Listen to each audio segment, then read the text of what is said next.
बहुत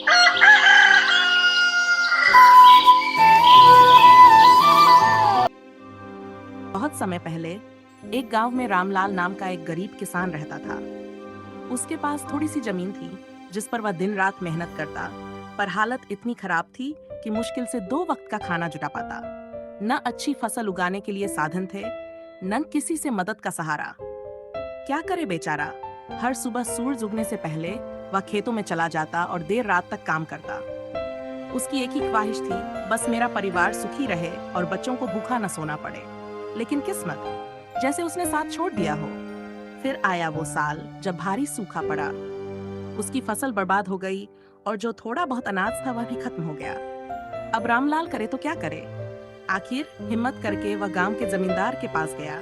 उसने बड़ी उम्मीद से मदद मांगी, लेकिन जमींदार ने क्या किया, उसकी गरीबी का मजाक उड़ाते हुए कहा, तुम्हारे पास है ही क्या जो मैं मदद करूं।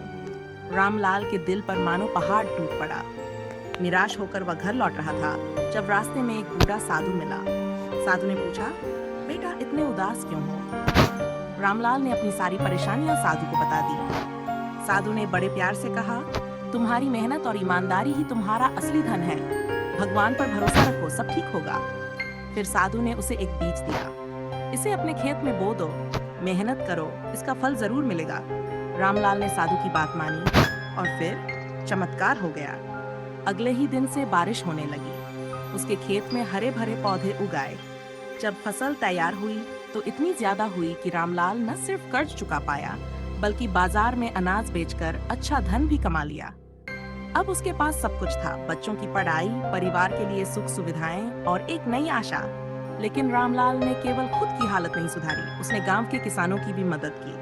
उसने गांव में एक तालाब बनवाया ताकि पानी की समस्या फिर कभी न हो। देखा, मेहनत और ईमानदारी से सब कुछ संभव है। बस खुद पर भरोसा रखो और कभी हार मत मानो।